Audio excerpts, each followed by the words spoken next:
webinar. Tonight's webinar is all about building a successful email campaign. So, without further ado, let's crack on. First of all, I want to draw your attention to our InTouch Success site. This is our support site for all of our customers, trialists, everyone that uses the system to have access to some fantastic guides, videos, resources, including the last few webinars that we've done, and where the video and the slide deck for tonight's webinar will be put as well. So if you haven't seen it already, please do check it out. Before we kind of get on into things, I want to just do a few housekeeping things. So obviously we're on Facebook, Twitter, LinkedIn. Please follow us on those because we do push out other content as well that's not just InTouch related. We do push out articles, blogs, and various things like that can help you along the way as well. So make sure you do follow us on those.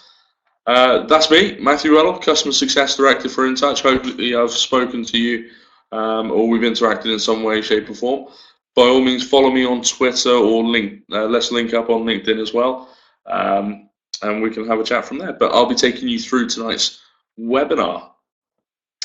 So what are we actually going to cover? Well, the whole point of tonight's webinar is all about email marketing. So the agenda for the webinar is going to be, we're going to cover off the basics. So we're going to go through some jargons, some terms, and some things about email marketing.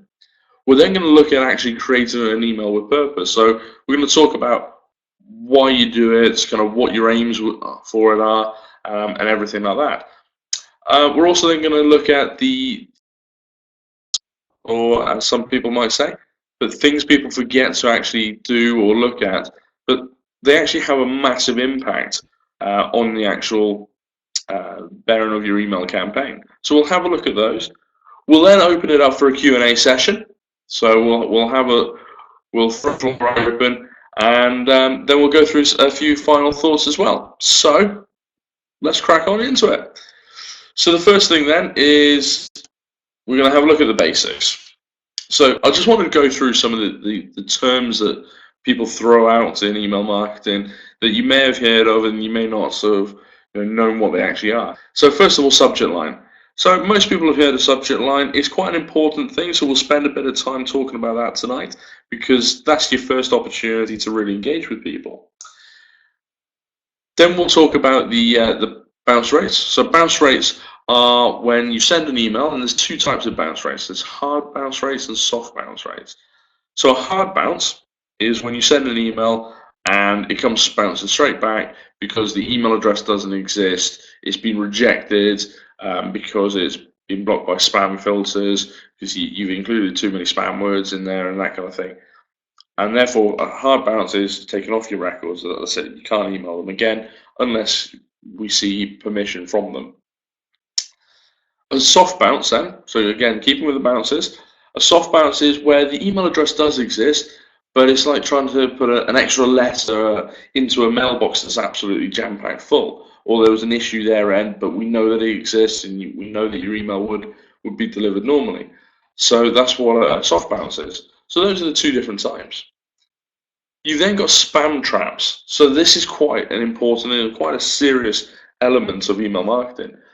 So a spam trap is a term that you'll often hear bounded around, but what it actually is an email address that's been taken over by an ISP.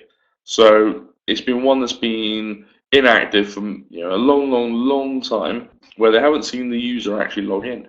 So what the ISP has done, they've taken it over. So these are the likes of Google, Hotmail, Yahoo, all of those.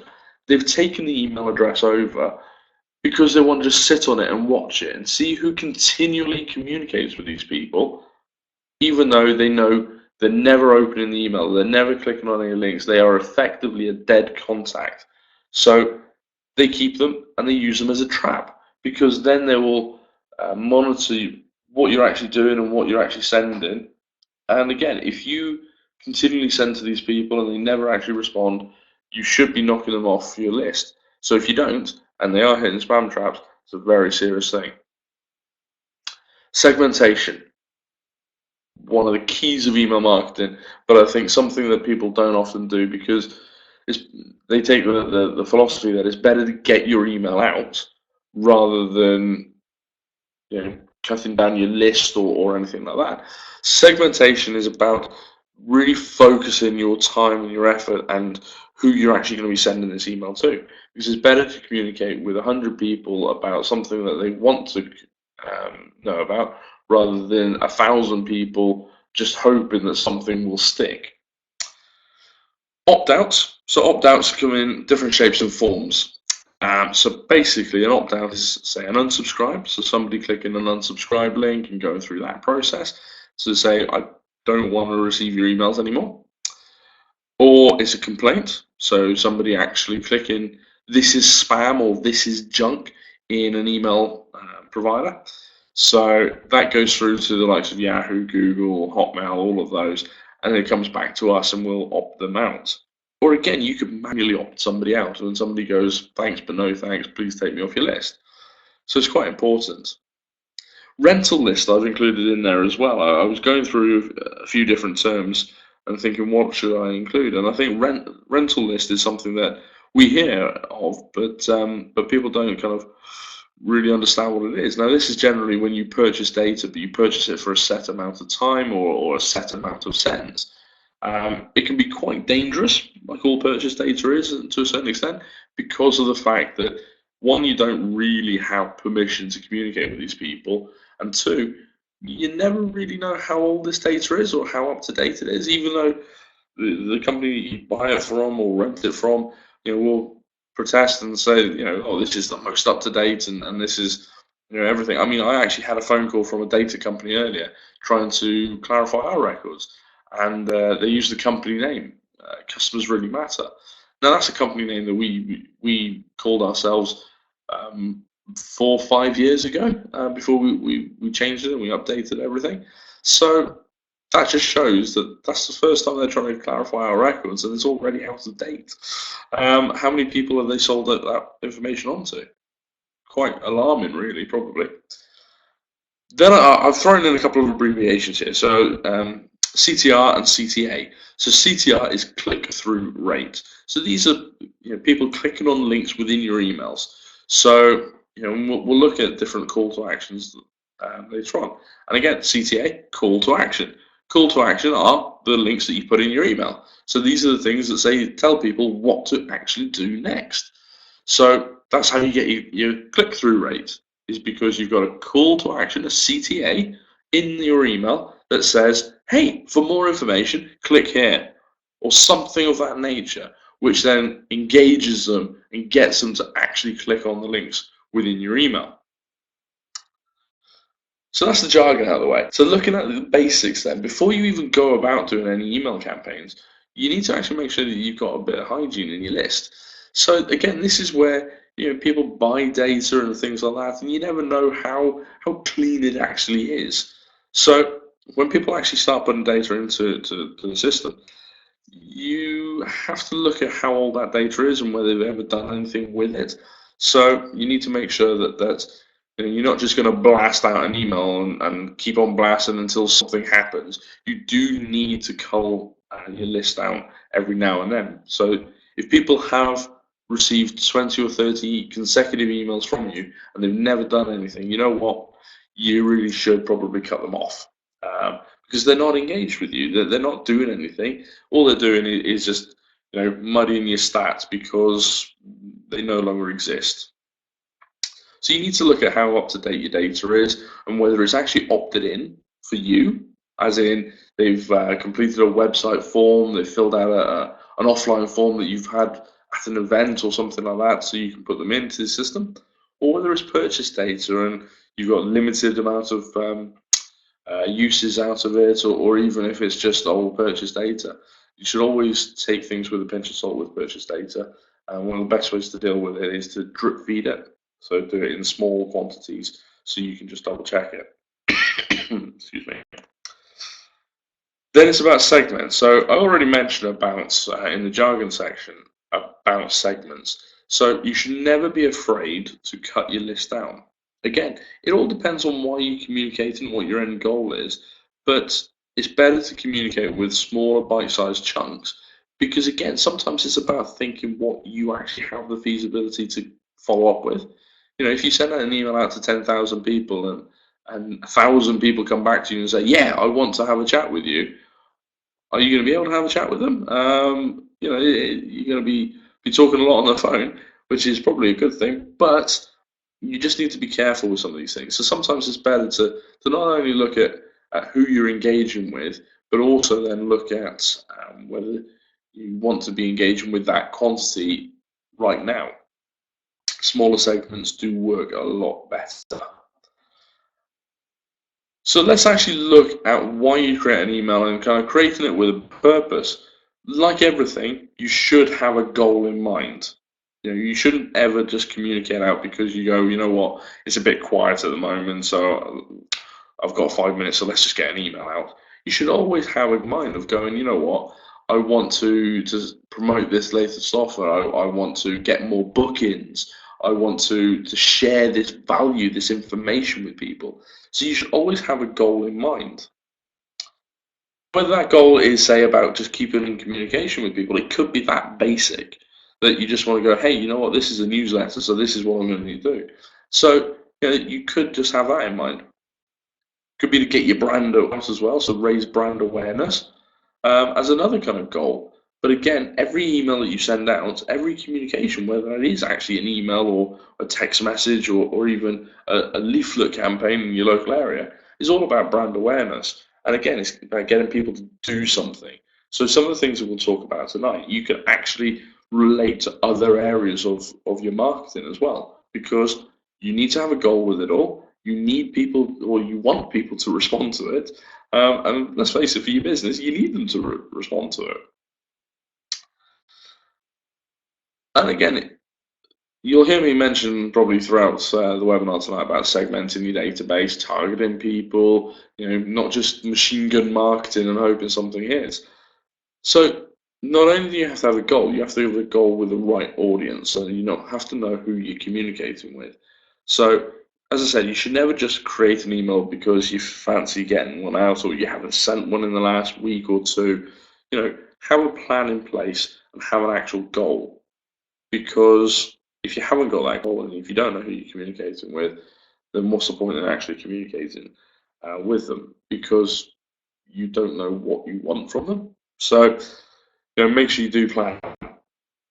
But when you do plan and when you do go to create your email campaign and your marketing, one of the first things you'll look at is your subject line. So this is why subject line is perhaps one of the most key things, because you can have the best content, the best offer, the best everything in your actual email. But you know what? If people aren't opening it, if they're not taking the time to read it, then all that work is wasted. So the art of actually getting you open lies with the subject line to start off with. Excuse me. So one of the things that makes a very good subject line is personalization. So this relies on, again, your hygiene of your data to make sure that you haven't got any blanks in it, so that you know people's first names and things like that. Because you know what?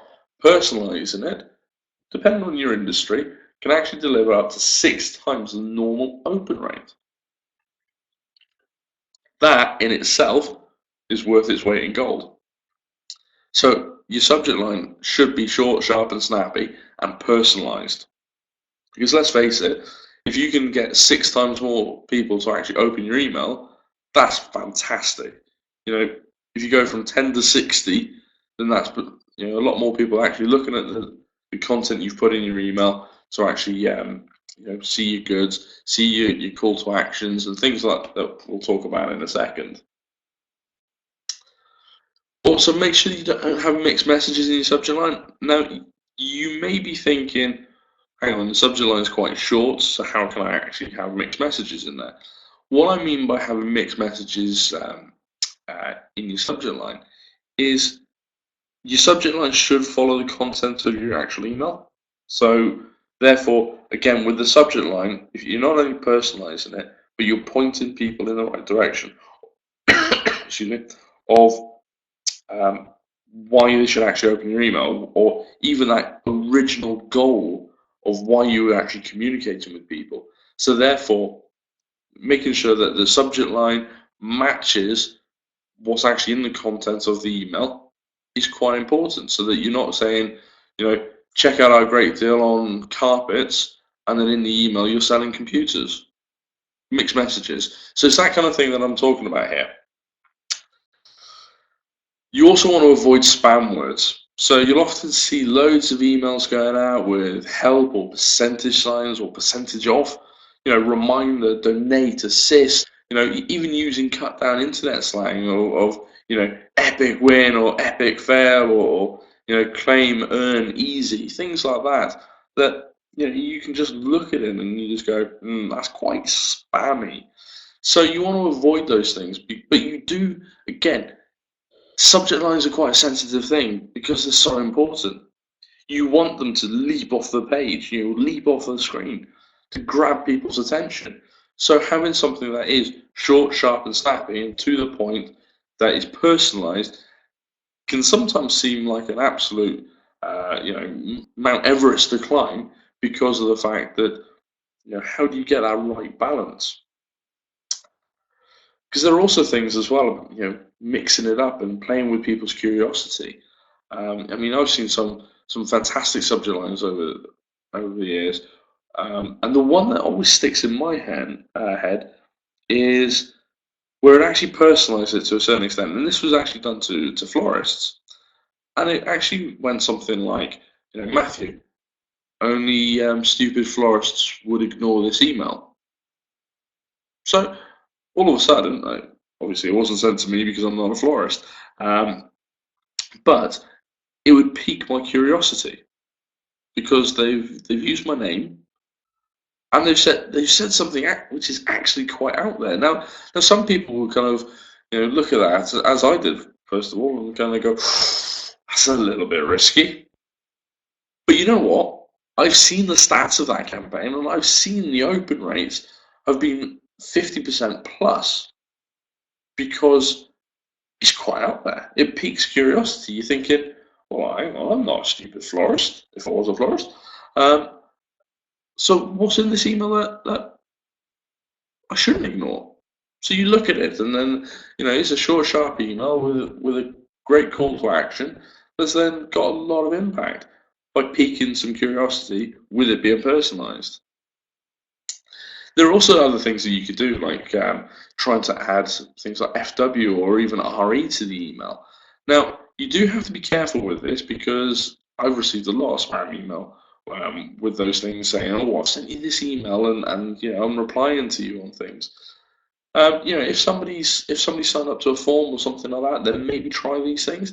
Again, I'm not saying these are the definitive list of things that you should and shouldn't do, but I'm trying to give you a mixture of things that you can look at and kind of go, okay, well maybe on our next campaign we'll try it. So adding in the FW or the RE, again, if you're doing things as part of a sequence, add in the FWs to say, actually, sorry, you may have missed this last week, so I'm forwarding it again to you. So something like that. Sorry, think outside the box. Also, look to give them an incentive to open it. Answer that why. Why should I actually open this? What's the value in it for me? Because let's face it, as human beings, we always like a deal. We like a bargain. We like something when it's something for us that doesn't cost us anything. So don't be afraid to incentivize them to open. Again, pique their curiosity by going, can you actually afford not to open this email? Something like that. So again, you're just playing with it. So there's a few other things that you shouldn't do. And one thing is, don't yell at people in subject lines. By that, I mean using capital letters, not actually using the volume, but by using capital letters, a lot of capital letters. So one of the things that people don't really realize about subject lines is the fact that there's a ratio of lowercase to uppercase letters. So you don't want to have, it doesn't have to be 50-50. I mean, it needs to be a lot lower than that. It's probably about 25 to 75% of uppercase to lowercase. So just write it as a normal sentence, using some of the good things that are mentioned in terms of personalization, piquing curiosity, all those kinds of things. Again, don't get carried away with punctuation. Don't add 20 exclamation marks at the end of it because you're trying to make it look important and big. All that's going to happen is it's never going to actually be delivered. But again, keep it short and sweet. So that's the ironic thing, is that I'm telling you to pique their curiosity. I'm telling you to personalize it. I'm telling you to, try and engage with them in this one line. And I'm telling you to keep it short. I mean, most subject lines are, when you actually deliver them to a normal email client, so let's say between 35 to 50 characters. So actually not a lot. I mean, it's far less than a tweet. But when you actually look at some of the trends that are coming in, a lot more emails are being delivered to mobile phones, and therefore you're losing even more space because it's being cut off because you've got a smaller screen. And yes, that does include if you've got an iPhone 6 Plus, which is massive, it's still going to cut your space. So keep that in mind. Some people are actually throwing out hashtags in there because, again, they're trying to cross over or blur the lines between email marketing and social media and things like that. So, again, don't forget that you have that ability. That actually email isn't just a one-off tool. Email is part of a holistic view of all your marketing. So therefore, make sure it's all on message. So your subject line is really key because obviously when you're looking in the actual email box, in your inbox, then you have to stand out from the crowd. So your subject line is ideal for that. But there are a few other things that you can do that will actually help you punch your way through and help you get to the actual top of the list. And sometimes those are for the dark arts. But I also like to think of them as actually they're not dark arts at all. They're things that people overlook or people, I mean, I'll mention some of them to you now, and you'll probably be sat there going, "Oh yeah." So the things that people don't actually think about or don't realise some of the impacts they'll actually make. And for one thing, it's the actual from address. It's a massive missed opportunity for a lot of people. I've seen some subject line, some from addresses where they use their actual name. Okay, that might work in some circles, but generally, and again, some people will just use their first name. So if I sent you an email and it just said Matt, and it was from Matt, what would you actually look at it and think? You'd probably look at it and go, Matt, who? Where's that come from? Is that for me? Is it a spam email? I mean, all you got to do is look at your actual spam folder, and you'll see so many emails in there from proper spammers who just call it by their name because they're trying to make it look as if you know me on a personal level and it's a friend sending you things. But actually, it's just a junk email that's trying to, cause more harm than anything. So don't just use your name. Don't just use your company name either, because again, that's quite impersonal. And again, it's what a lot of people seem to do. Larger companies do this. They'll use "do not reply," and sorry, I don't know about you, but that's quite off-putting because you might as well not even bother communicating with me if you're sending it from a "do not reply." And I'll give you an example. I went to buy something. I think it was around Christmas time. I was trying to buy something for a family member. And I got onto this website, found what I wanted, tried to buy it, went all the way through to the basket, and I couldn't buy it. There was an error on their website. Tried and tried and tried, error each and every single time.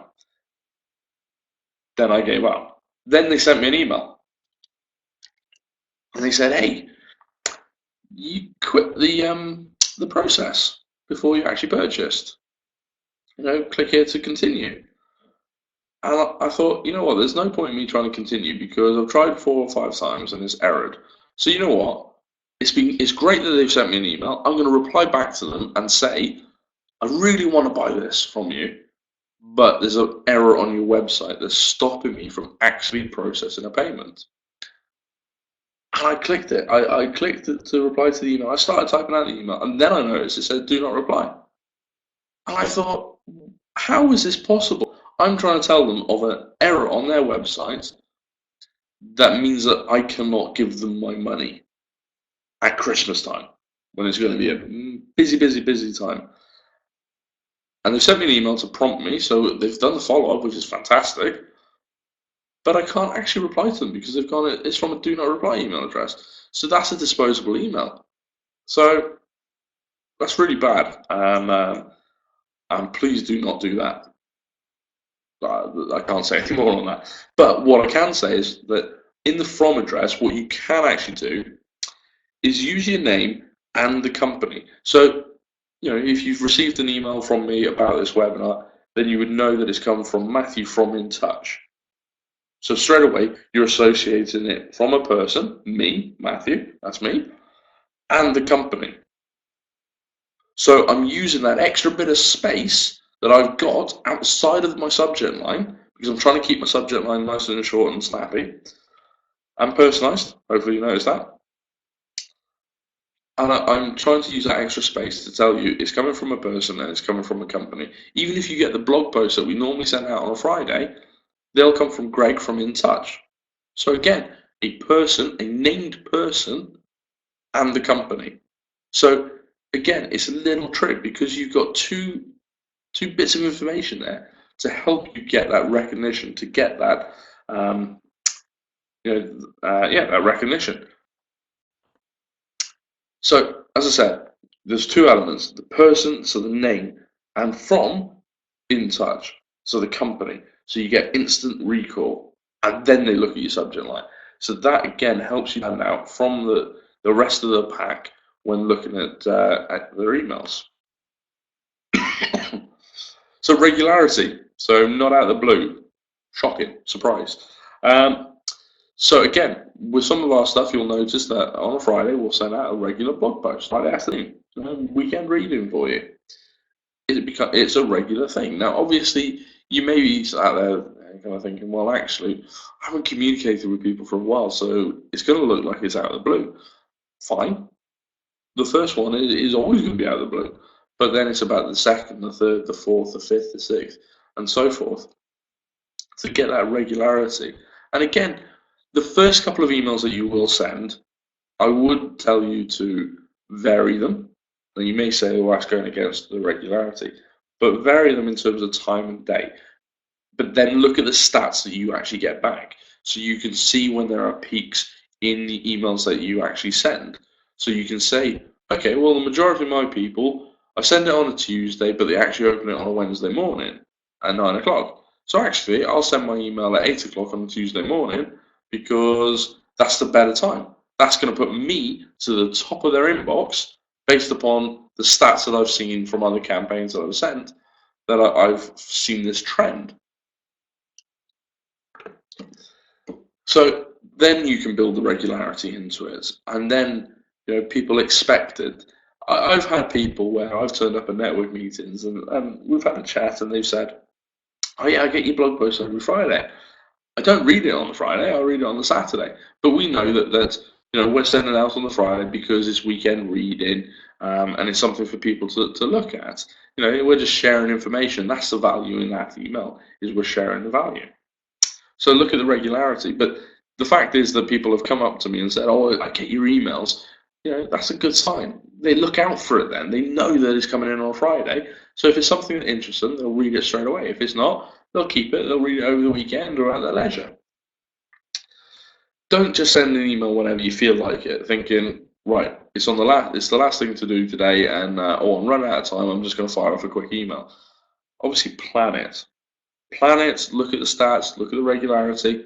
Time it and stick to it. People look out for it. As I said, the fact is that when I've had somebody who's not a customer come up to me and start a conversation and say, "Yeah, I get your blog posts. I love them.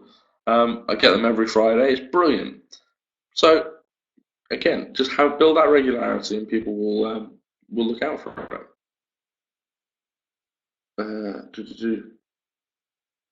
I included a second slide there, a replica. So it just shows you how important the from address actually is. It's a missed opportunity if you don't use it, so please use it. So those are two things that will actually boost your open rates. And as I said, the personalization in your actual subject line can boost your open rate by 6 times.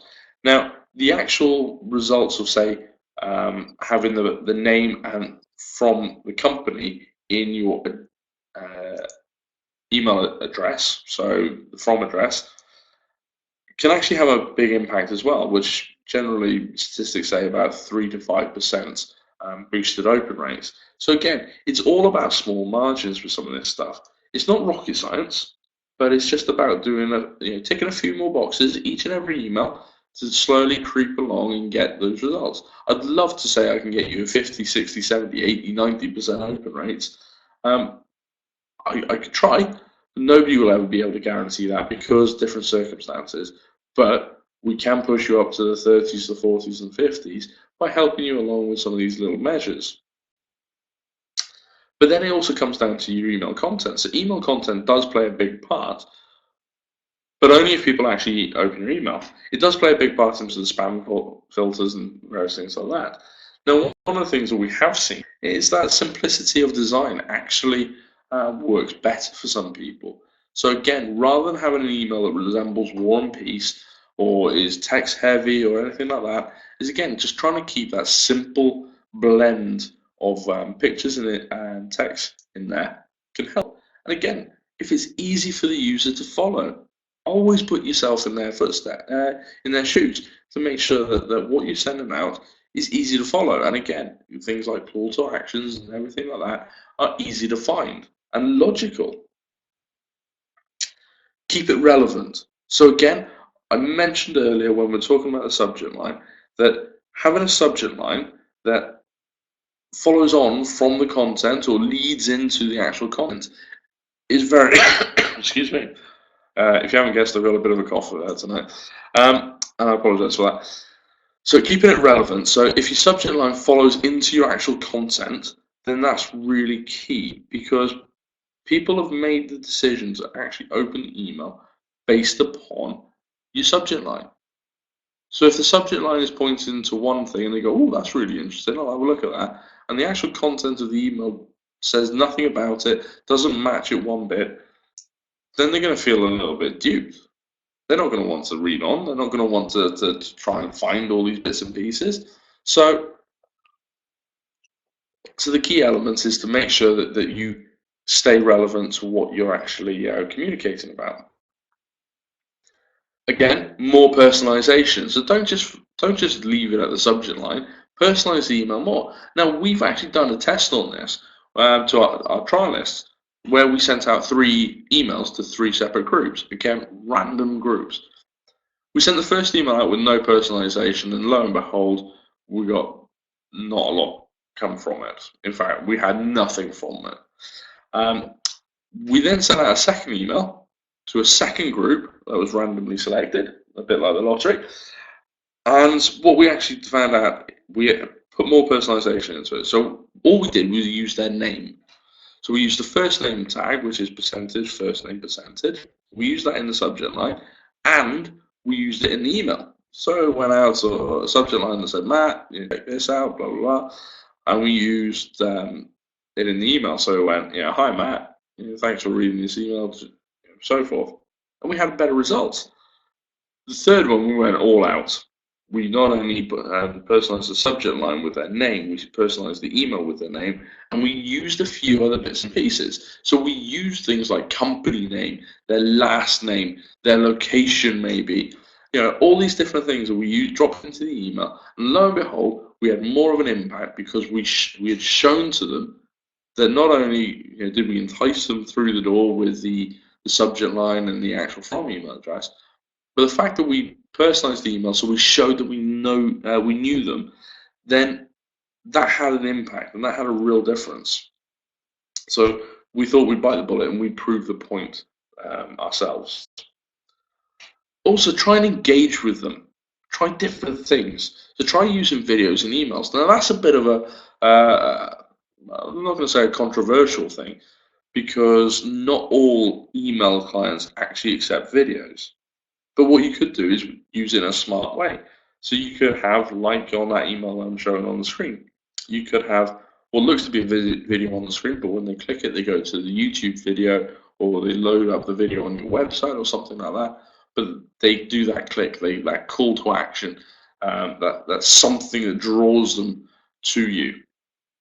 Use other images as well that are quite rich and not kind of word arty that you found on Microsoft Word and you saved them as an image and things like that. Keep it fresh. But make the email jump off the page. Because let's face it, if you've got them to this stage, because you've done the subject line right, so you personalized it, you've used the different elements that I've mentioned, and you've got them looking at your content, make it jump off the page. Make them feel they made the right decision and open up your email and giving you that fraction of a second to win them over. Also, have a clear call to action. So again, I just mentioned about videos, images, things like that. So have a clear action and a pathway for customers to go. That whole click here to our website or to download our ebook or something like that. Make it clear, make it easy, make it visible, and make it logical. So don't add in too many so that you've got click here all over the place, because people are going to get lost. They're not going to know what to click. I've seen campaigns go out where there have been 20 from text excuse me, around the actual email. Now, they'll be lucky if they get one click, let alone 20. So again, just play it sensible, put yourself in their shoes, and make sure you have these clear call to actions in there. But also, don't forget to actually add value. So one of the things that we've kind of seen the trend going towards is about value. So in different businesses, it's about sharing ebooks or white papers or things that people can actually download and take away. Now that could be a discount voucher. We did a campaign for a sandwich shop, which is actually a very, very large chain. We made them an extra £600 based upon one campaign, where they sent out a voucher. Now that voucher was a document on the system that they just knocked up in Word and saved as a PDF and loaded up that showed value, because they said, well, look, thinking of buying a sandwich at lunch, click here to download your voucher. Now the interesting thing about that was not only was it showing value for them, because it said, look, here's the voucher for you. On that actual voucher, there were 3 other vouchers. One said, this is for a friend. One said, this is for a family member. And one said, this is for your neighbor. So we actually captured more email addresses as well as making them more money based upon those vouchers. So again, it's about showing value. I think one person actually used it about 15 times. They obviously like sandwiches for lunch. So it's about adding value. So other people, sometimes offer people something in exchange for their attention. It's quite key. So whether that's inviting them to a webinar, whether that's inviting them to to download your latest ebook, your brochure, your member offer, or something like that. Don't leave money on the table. Offer value in that actual email. I also want to go through some of the crimes of email marketing. I'm sure we've all been guilty of some of them sometimes. And some of them are as simple as making the email just one image. And I've seen this time and time again. And if you've ever seen one of these emails come in and you don't automatically download images, you'll know that you see nothing. You see nothing apart from a red cross that says right-click to download images. But do you? Would you actually download the images of something that you kind of go, I'm not sure about this? And at the end of the day, if it is all one image, then sometimes they will not actually get through, because the spam filters, whilst you're bypassing them because they can't see any text, they do just see one image. These spam filters are quite clever. So try and avoid just sending out one big image or even a collection of big images. Have a mixture of content, actual text and images in there. So don't go from one extreme to the other, and don't just have all text and no images, and all images and no text. Try and meet somewhere in the middle to get that fine balance. Don't overload people with information. Again, I've seen some people actually send out emails that are just war and peace, that you just look at them and kind of you lose the will to live. That is if you've actually opened them. So don't bog people down in all that. Also, I said it a minute ago, is don't have too many call to actions in there, because again, It's, you see click here, click here, click here, do this, do this, do this. What am I actually doing? What is it that you actually want me to do? So don't have too many call to actions. Make it clear. I mean, if you sign up to the webinar tonight through the emails that we've sent, then you'll notice that there are only 2 links in there. Both links are exactly the same, but we lead you down that path of going, you know what, if you want to save your place, click here to book it. And it's as simple as that. You know what to do. You know what's expected of you, that if you want to book your place on a webinar, you follow this process. Nice and simple.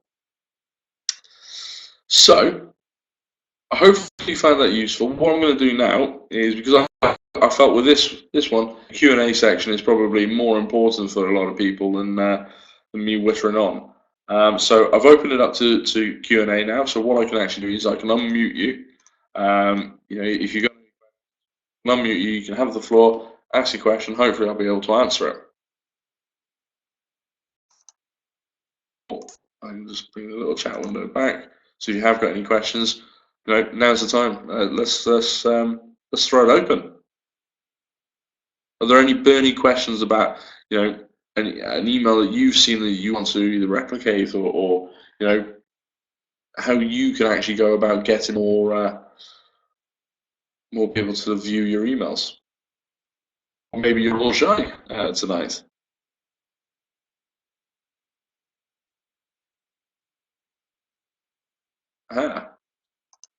Go first. So, Michael, can you hear me? Just waiting for. So, Michael, can you hear me?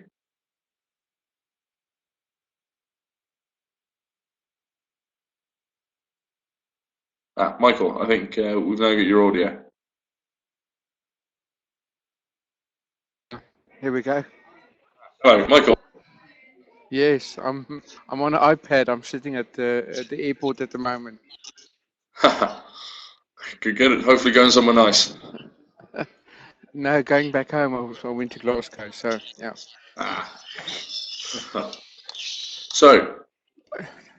Yeah, I think my quick question is, in the beginning you start talking about getting our list correct, as in taking out people that don't open up emails.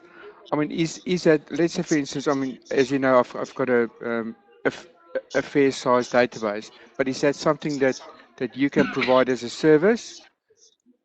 There's actually a bit of functionality within there, within the system, called inactive contacts. So on the contacts section, there's a tab for inactive contacts. This actually allows you to run that report, and you can actually say, right, if people haven't interacted with my email, with the last 15 or 20 consecutive emails, then you can put them into a group.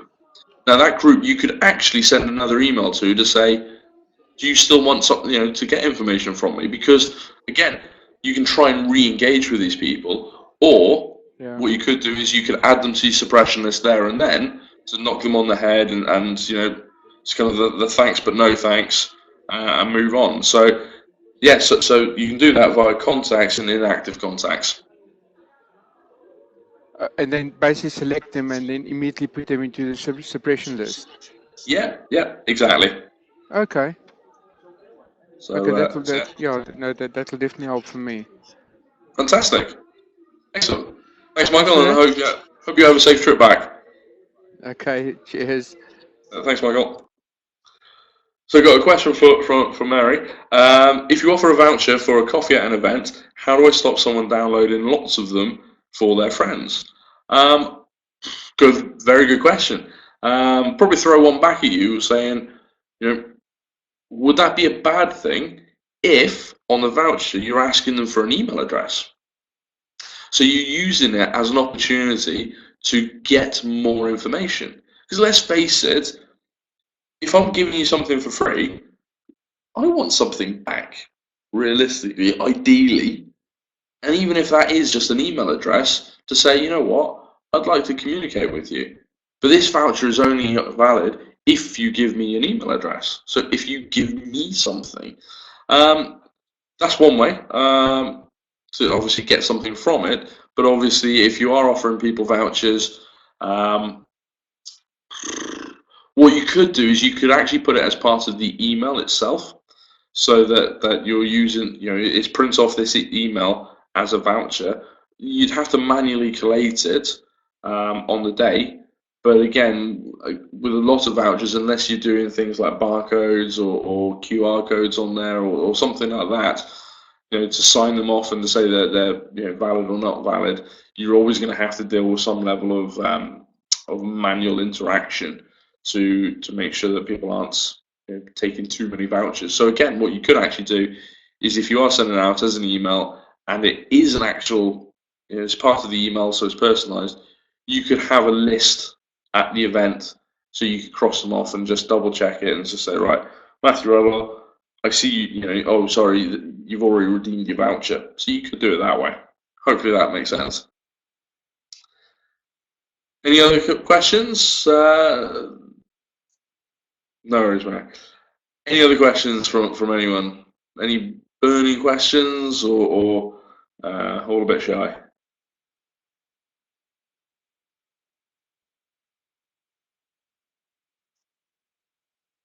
No? Okay. Obviously, if you do have any questions after this, or if you watch it back, then by all means, drop me an email, raise a support ticket, ask me on Twitter, any way you can communicate with me, by all means, ask me. I'm always available. So, let's go back to the presentation.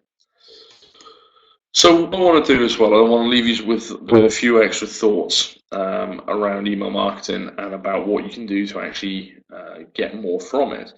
But the very first thing I want to share with you is, obviously, email marketing is part of a holistic approach to communicating with customers. It's not the only method to communicate with people. It is a fantastic one. It's measurable, which is even more important. And again, is incredibly cost effective. So you can take baby steps. You can try something, go back a little bit, rework it, try something else. You're not having to put all your time and effort into that one big killer campaign that makes or breaks anything. You can go slowly, catch your monkey. So, but it is part of a holistic view. So this includes Twitter, Facebook, other social media. Again, link your accounts up with them, so that when you are sending out an email, you're not just sending it out to the people on your email list, but you're then tweeting the email campaign, you're then posting it to Facebook, various things like that. So always think of it as just one thread to your marketing. Analyze your data.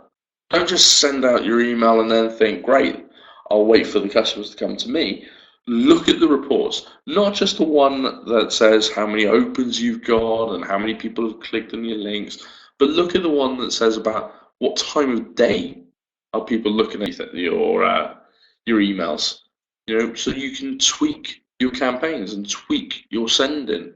So, excuse me, look at the reports. There's vital information there. And again, if you're not sure about how to interpret that, speak to us. That's what we're here for. And again, test, measure different things. So looking at those results, putting them into action then, to say, you know what, I haven't personalized the subject line. Well, let's personalize it. Let's try it. What have you got to lose? Yeah, Mary, yeah, we'll happily talk to you on that. Again, sometimes you can get lost in it. You can get lost in the reports of going, well, all this stuff is great, but what do I actually do? So, we're actually going to be running another webinar in 2 weeks' time, where we're going to look at reporting. Now, that's going to look at more of the actual proper reporting side of things, or custom reports and things like that. But we could see if we can sandwich on there to look at some of the email reports. Or you know what, we might actually do a separate webinar which is all about the reporting side of things, because it is quite a vital area of the system. And again, if you ever have any thoughts about what you'd love us to cover off in some of these webinars, then by all means let us know. The reports one that's coming up in 2 weeks' time, actually got mentioned in the last one 2 weeks ago, which was about sales and leads. So therefore, suggest things to us. If you want us to run ones on, SMSs, surveys, any areas of the system, even about how to come up with actual content for your emails, let us know. We're open to suggestions. As I said, what's next? Well, we have our next webinar, which is reporting. It's going to be on the 29th of April, which is a Wednesday. Again, it's going to be at 7 o'clock, so the same time. So again, I mentioned about emails and regularity. Well, we're trying to do these webinars at regular intervals as well. Obviously, we know that not everybody can make them, family commitments and things like that. So obviously, that's why we record them and we will send them out. What we do with them is we'll send them out to you guys first, and that'll be probably tomorrow. So you get the first glimpse at the recap, and then we send them out to the wider customer base early next week. So you get a head start on things. Obviously, we put them onto our support sites as well, so do take a look at that. And there are obviously ways of booking onto the next webinars from there as well. So yeah, we have the support site, so do check that out. We've got more videos that we need to get up there as well. So short, sharp videos that show you how to do certain things. Because again, we know that you haven't got, you don't want to be spending hours and hours learning the system. So we've got short, sharp videos that are only a couple of minutes long that'll show you how to do various things, as well as different guides, frequently asked questions. And we're looking at a few other interactive methods that we can put up there as well for you to learn in your own time. Obviously, you can always talk to us, whether that's picking up the phone, connecting with us on social media, raising a support ticket, emailing us directly. We're here to talk to you. We're here to help at the end of the day. So please do connect with us. Again, connect up with me on Twitter or LinkedIn. My Twitter ID is @MattRunnell. So by all means do that. I'm happy to talk. So one final thing from me. Thanks for turning up. I appreciate you giving up your Wednesday evening. Hopefully you've had a glass of wine or a bottle of beer or something with it as well. Hopefully you found it useful. As I said, do suggest other things to us. Tell us what your burning bridges are, and we can then look to cover those off in webinars or one-to-one sessions and go from there. So look out for the email tomorrow. There'll also be the link in there for you to actually book onto the next webinar. What I'll probably actually do is, I know we've got the next one sorted, so that's the reporting one. I'll probably look to book in another 2 or 3 on there as well, so you can plan your schedule as well. So thanks for giving up your time. Thanks for joining in, and thanks for joining. So have a good evening, guys, and we'll speak soon. Thanks. Bye-bye.